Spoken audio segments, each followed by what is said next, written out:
shortage of dumb people doing really stupid things. Welcome to another edition of Idiotology with Lynch and Taco. 101.1 WJRR. Bunch of freaking idiots. All right, this Idiotology is brought to you by our Tuesday Ticket Takeover. This happening now through midnight on the JRR Instagram page. At 101.1 WJRR, giving away Trans-Siberian Orchestra tickets all day today, up until midnight. And I mentioned earlier, they picked several winners. So hopefully you're one of them. More than 2,200 people from 27 different countries descended upon this year's World Stonew Skimming Championships held on the tiny island of Easdale off the west coast of Scotland. That's a lot of competitors. Well, and they weren't all competitors. Many of them were just World Stonew Skimming enthusiasts, Taco. Okay. Yeah. Because I don't know about you, but if you're looking for something to do that doesn't cost much, just hanging around any body of water to wait for some folks to approach the shoreline and find rocks and try to skip them off the top, there's nothing quite like watching the intrigue of that. That's the one thing. It's totally fascinating. If you're a true, we always call them stone skippers, but if you're a stone skipper, it seems like you'd have your own favorite stone, and then, but if you did, once you're throwing it into a body of water, it's just going to go down at some point. I understand completely where you're coming from. It's strategy that you're getting at here, Taco, and that strategy by some of these participants has resulted in scandal that has rocked this year's World Stonew Skimming Championship. Get it? Rocked it. Uh-huh. So they have rules and regulations as to which stones are competitive stones. You have to select them from the shoreline of the body of water where the competition is being held. Okay. And they cannot exceed a certain size. In fact, they have this little gadget that they use. Oh, like a little measure. Yeah, it's this deal here, this metal thing with the hole in the middle of it. The stone has to be able to set inside of that and not protrude over the side. So, do they have like at concerts they have metal detectors? Do they have stone detectors to get in here? Because if you walk in with stones in your pocket, your favorites. Apparently, this is what has happened. Not only did they bring their own stones, but they rounded the edges to make them as close to being perfectly round as possible, which are, from what I understand, the most conducive to creating maximum number of skips and creating the biggest distance covered over said skips. But they got caught. This is very similar to the stuff and rocks inside the bass, right? Yeah. Oh, that. If you've never seen the footage of the pro bass tournament where they loaded the fish with a bunch of what did they put it? Was it? I forget what it was, but they loaded the fish's belly, and these guys... Sinkers or something, right? Yeah, it was sinkers. Yeah. And these other fishermen were ready to just strangle this guy.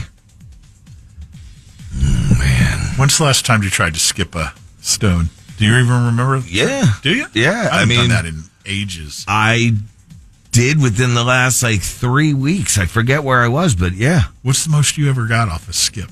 I'd count up to 10 or so.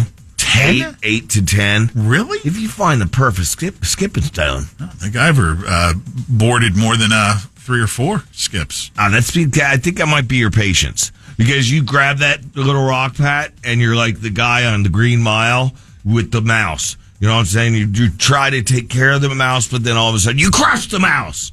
You have a skipping stone, and you go to throw it. I thought that was Escape from Alcatraz. I don't know.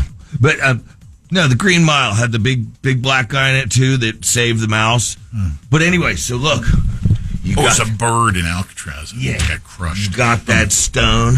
Son of a bitch, inmates. And you go to skip it, and you throw it right down in. That's what it is. Probably.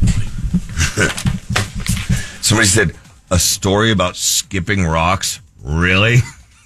Hey, this segment is called Idiotology. Really? Yes, really. Go with it, for God's sake. That event that you seem to be ragging on attracted thousands of people. That's right. So burn. If you hit burn someone over stone skipping in Scotland. That's a good start to a Tuesday, Pat. If you texted me and said, "Hey, going to the Stone Skipping Championships, you want to head out?" I know. I'm good. All right, are you ready for headline of the week, contender number 2? Yes, let me get this. Okay, and go. Singaporean who left university to run noodles stall allegedly led gang pushing cocaine vapes in South Korea. Holy cow. All right, you want me to break this down, diagram this sentence? My, oh my, how his life took a turn for the... All right, we've got a guy in Singapore who apparently was a college student at one point going to Nanyang Technological University. Decided, this ain't my thing. I'm going to go run a noodle stall, which is a food booth at, I guess, some food hall or something. Yeah, like similar to a hot dog cart runner. And from the noodle stall, I will be the kingpin leading my gang that is selling and trafficking cocaine vapes in South Korea. All being run out of the noodle stall. The noodle bin. Want some pad thai? Hell no. Pen me. Hold up. This is from 22526. Hold up. They have cocaine vapes? That's what. Now we're talking. That's what caught my attention.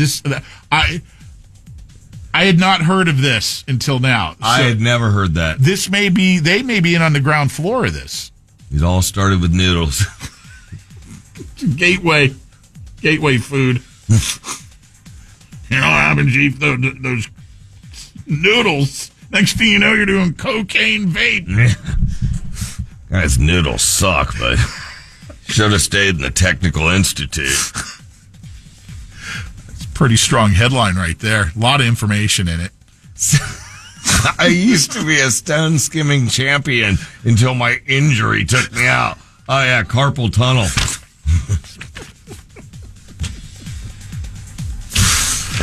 What else do we have here? Oh, this is always fun. Let's go to Fort Lauderdale. Sinkers, and it was walleye. Okay, yeah. Bits and pieces, Bob here. I knew it was a fishing tournament. A dude who was in line at a Popeyes drive-thru in Fort Lauderdale witnessed some woman who was standing at the drive-thru window. I've done that. Apparently annihilated, demanding a Baconator. Hey, would you need a bake? Oh, wait, that's at Popeyes. She's at Popeyes. Ain't so. I just want the order that I came here with a whole mess of bacon in it. What, who you came? How you got here? You walked from where? I walked here. You want to give me a fist bump for waiting 15 minutes? Where you from? You not from around here. I'm from California. They better give you food. Amen. Yeah, that's right. They got to give you food. I just want my Baconator meal. That's all I care about. What are you doing? Baconator meal. All right. Okay. Let's go. Let's go. That was the cop that came over and you can hear that in the background. We got a 4-7 going on, and she had the line held up for like 15 minutes, and the dude you heard talking first, he's there waiting for his just Popeye's chicken, and so he gets out and he's asking what the hell's going on, and it's when he learned that she's there wanting to know where her Baconator meal is. Yeah, we did that on the way to the beach. The love wagon broke down, and I had buddies push it up, and she's like, the car has to be running for you to get at the Taco Bell over by Second Light and by RC's in Brevard. I only serve tables, bro. I knew that was coming. There in Whammy Bay, right? That's old Hang Ten Patty. Follow the link.